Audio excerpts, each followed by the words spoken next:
नमस्कार। इस कालखंड में हम जानते हैं विद्यार्थियों के मूल्यांकन हेतु गतिविधियों की रचना कैसे करें। साथियों, जब हम किसी पाठ की शिक्षण योजना अर्थात टीचिंग प्लान तैयार करते हैं तो जो टीचिंग प्लान तैयार करने का जो प्रारूप दिया गया है उस प्रारूप के 7वें खंड में दिया गया है मूल्यांकन हेतु गतिविधियां और प्रश्न।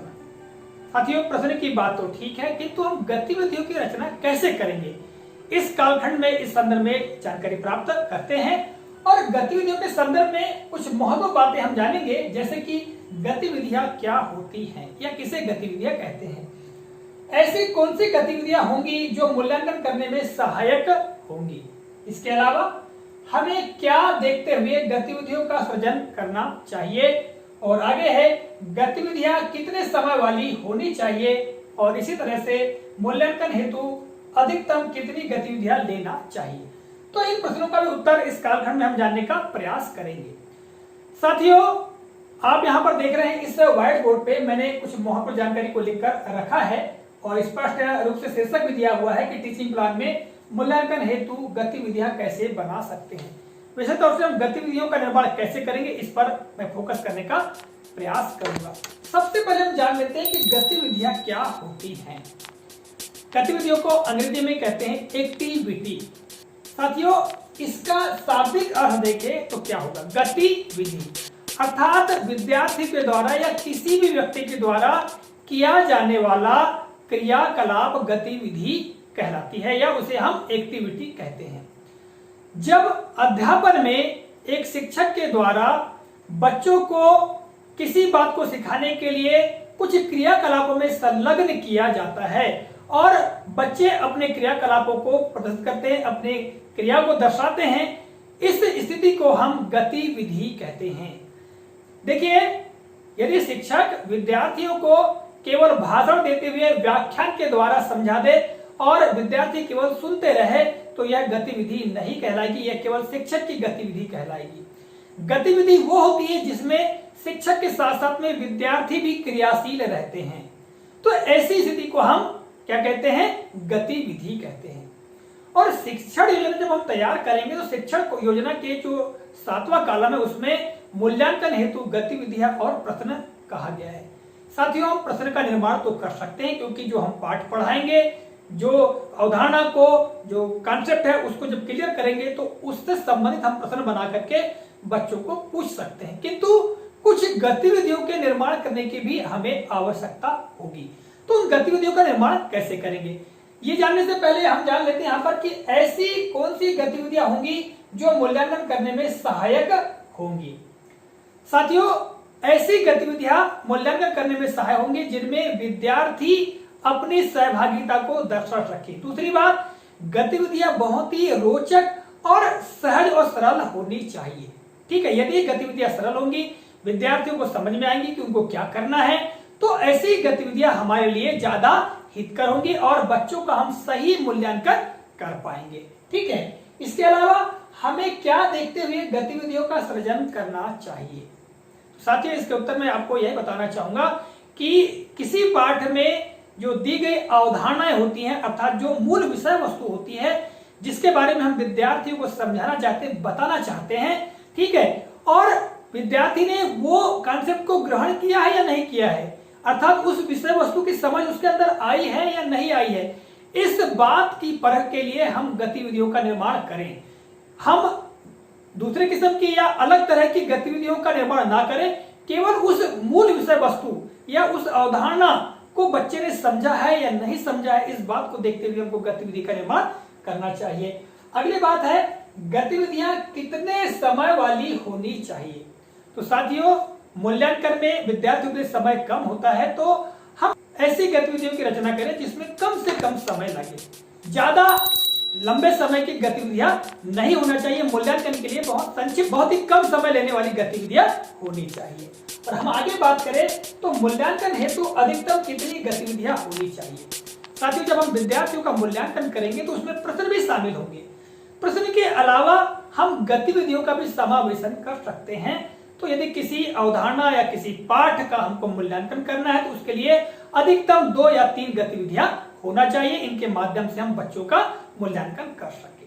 तो साथियों, मैंने आपको संक्षेप में ये जो मैंने प्रश्न बनाए थे इनके बारे में बताने का प्रयास किया है। अब हम जान लेते हैं कि गतिविधियों की रचना हम कैसे करेंगे। देखिएगा यहाँ पर class 5th subject English lesson 2 face the problem. मैंने अंग्रेजी विषय को लिया है और अंग्रेजी में पाठ 2 अर्थात लेसन 2 फेस द प्रॉब्लम कक्षा 5वीं में दिया गया है। इस पाठ को लिया है और इस पाठ से साथियों मैंने यहाँ पर कुछ गतिविधियों की रचना की है और मैं बताता हूं कि हमें रचना कैसे करना चाहिए। सबसे पहले आप इन गतिविधियों को देख लीजिए, मैंने क्या गतिविधियां बनाई हैं। यदि आपने कक्षा 5वीं का लेसन 2 फेस द प्रॉब्लम पढ़ा होगा या पढ़ाया होगा विद्यार्थियों को, तो ये आपको बड़े आसानी से समझ में आ जाएगा। उसमें स्वामी विवेकानंद जी की कहानी दी गई है बचपन की, और स्वामी विवेकानंद के बचपन का नाम नरेंद्र था। और नरेंद्र एक बार गंगा के घाट पर टहलने जाते हैं और वहां पर बहुत कम लोग उस समय होते हैं। वहां पर वो देखते हैं कि बहुत सारे बंदर होते हैं और ये बंदर वहां पर हमेशा ही रहते हैं, जो कि उछलते कूदते रहते हैं। और जो भक्तगण वहां पर आते हैं तो भक्तों के द्वारा उनको भोजन खिलाया जाता है और बंदर भोजन की आस में ही भक्तों के पीछे आगे पीछे घूमने लगते हैं। और जब नरेंद्र उस दिन घाट पर घूम रहा था तो बंदर भोजन की कुछ आस में उसके पीछे पीछे जाने लगते हैं और नरेंद्र वहां पर अकेला होता है तो वह डर जाता है, घबरा जाता है और वह भागने लगता है। बंदर उसके पीछे भागने लगते हैं और भोजन की आशा में उसको नोचने खसोटने लगते हैं।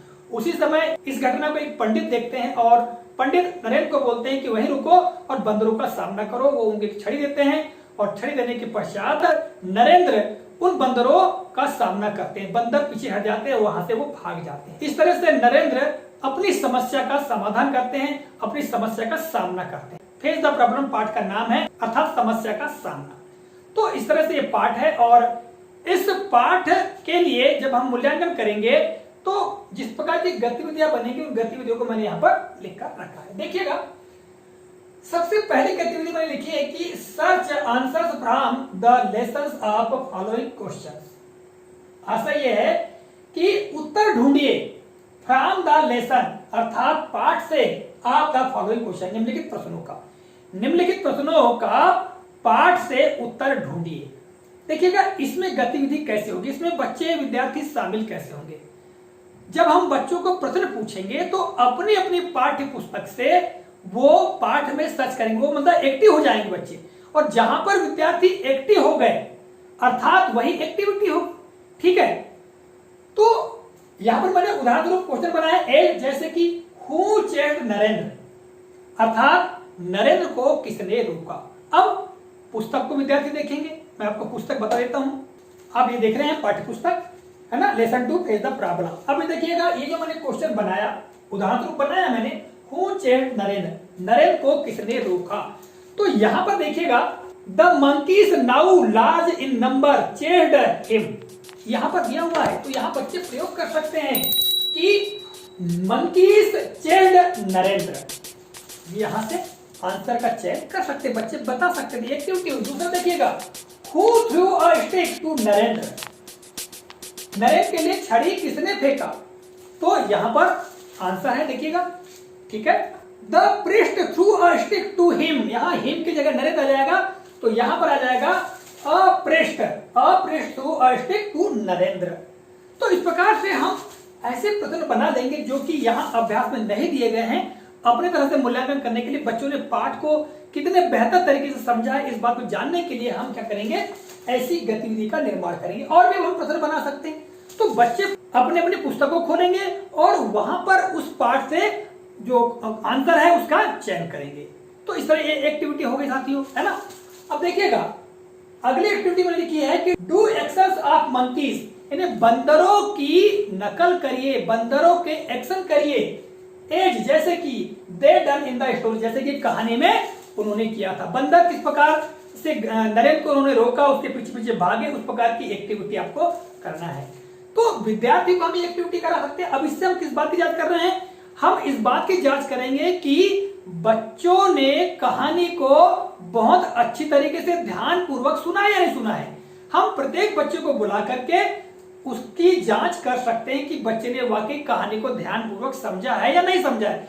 यदि समझा होगा विद्यार्थी तो निश्चित तौर से वो एक्शन करेगा, और यदि उन्होंने कहानी को ध्यानपूर्वक नहीं सुना है, पाठ को अच्छी तरह नहीं समझा है, तो वो एक्शन नहीं कर पाएगा, जिससे कि हम मूल्यांकन कर पाएंगे विद्यार्थियों का। तो एक एक्टिविटी ये होगी। आगे में लिखा है कि search words card those show singular and plural, अर्थात शब्द कार्ड ढूंढिए जो सिंगुलर और प्लूरल को दर्शाते हो या बताते हो। हम बहुत सारे कार्डों की रचना कर लेंगे, ठीक है, जिसमें जो नाउन्स लिखेंगे तो एक कार्ड में लिखेंगे सिंगुलर नंबर वाला नाउन और दूसरे कार्ड में लिखेंगे प्लूरल नंबर वाला नाउन। तो इस तरह बहुत सारी संज्ञाओं के सिंगुलर और प्लूरल नंबर हम लिख के कार्ड बना लेंगे और उन कार्डों को बीच में मिक्स कर देंगे। और हम बच्चों को कह सकते हैं कि आप सिंगुलर और प्लूरल को दर्शाने वाले उन नाउन्स को ढूंढिए और ढूंढ करके लाइए। यदि विद्यार्थी वचन के संबंध में अर्थात नंबर के संबंध में बहुत अच्छे तरीके से समझ गए हैं तो निश्चित रूप से वो ढूंढ पाएंगे। तो ये एक एक्टिविटी हो जाएगी बच्चों के मूल्यांकन के लिए। इससे हम जांच कर पाएंगे, मूल्यांकन कर पाएंगे कि बच्चों को वचन की अर्थात नंबर की कितनी जानकारी है, क्या कुछ नाउन्स अर्थात संज्ञाओं के वो वचन जानते हैं, इस बात का मूल्यांकन हो जाएगा।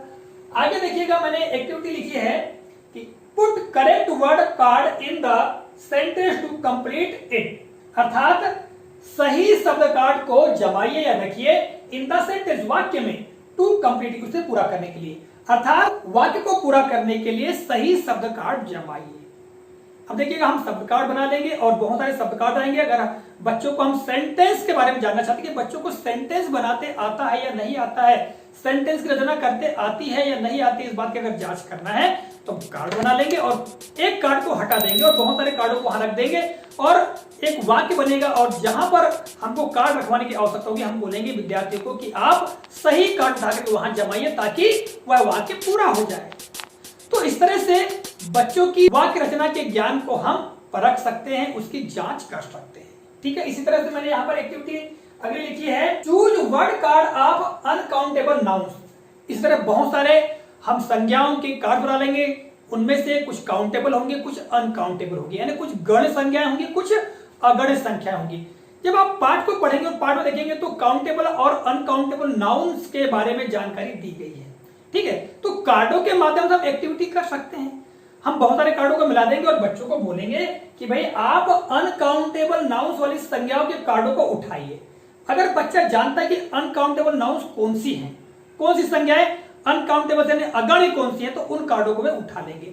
और यदि नहीं समझ पाए हैं तो वे गलती कर सकते हैं। तो ये इस एक्टिविटी के माध्यम से हम बच्चों के ज्ञान को परख सकते हैं कि उनको काउंटेबल और अनकाउंटेबल नाउन का ज्ञान है या नहीं है। इसी तरह से अगली एक्टिविटी देखिए, make pair of students and they will ask Hindi meanings of English words. आशय यह है कि विद्यार्थियों के जोड़े बनाएं और उन्हें पूछने को कहेंगे हिंदी मायने आप इंग्लिश वर्ड यानी अंग्रेजी शब्दों के। विद्यार्थियों के दो के जोड़े बना लेंगे और एक विद्यार्थी को दूसरे से अंग्रेजी शब्द का मीनिंग पूछने को कहेंगे। इससे बच्चों के शब्द गान का पता चल जाएगा और बच्चे रुचि भी लेंगे, ठीक है। तो इस तरह साथियों मैंने अंग्रेजी में कुछ यहाँ एक्टिविटीज बनाकर बताई कि इस तरह से हम मूल्यांकन के लिए एक्टिविटी की रचना कर सकते हैं। तो साथियों अब हम बात कर लेते हैं एक्टिविटी की रचना की। आप एक्टिविटी कैसे बनाएंगे, कैसे उसकी रचना करेंगे। तो इसके लिए आपको क्या करना होगा, सबसे पहले कोई भी पाठ है उस पाठ को ध्यानपूर्वक पढ़ ले, मनन कर ले, उस पर देख ले कौन कौन से कॉन्सेप्ट है, आप विद्यार्थियों को क्या क्या सिखाना चाहते हैं और जो सिखाना चाहते हैं वो विद्यार्थी के अंदर आए हैं या नहीं आए, उनको उन्होंने प्राप्त किया है या नहीं किया है, ठीक है। जो कुछ आपने पढ़ाया है, सिखाया है गतिविधियों के माध्यम से, है ना, खेल के माध्यम से, तो उन अवधारणाओं को विद्यार्थियों ने ग्रहण किया है या नहीं किया, इस बात की जांच करना है। तो आपको ऐसी क्रियाविधि का चयन करना जिसमें विद्यार्थी एक्टिव हो, अर्थात उनको कार्य करने की आवश्यकता पड़े। जैसा कि मैंने यहाँ पर इन गतिविधियों आपको बताया कि विद्यार्थी स्वयं आएंगे, कार्ड उठाएंगे या कुछ भी लिखेंगे, पढ़ेंगे, ठीक है। तो इस प्रकार की उनको कुछ करने की आवश्यकता होगी, है ना। तो इस तरह से हम गतिविधियों का चयन करेंगे जिससे कि विद्यार्थी एक्टिव हो और विद्यार्थियों को बड़ा सहज और सरल भी लगे और बड़े खुशी के साथ में उनका मूल्यांकन हो जाए ताकि उनको पता भी न चले कि हम उनका मूल्यांकन कर रहे हैं। आशा है आज के इस कालखंड में मैंने आपको जो भी जानकारी दी है यह काफी उपयोगी लगी होगी। आज के लिए बस इतना ही। जय हिंद।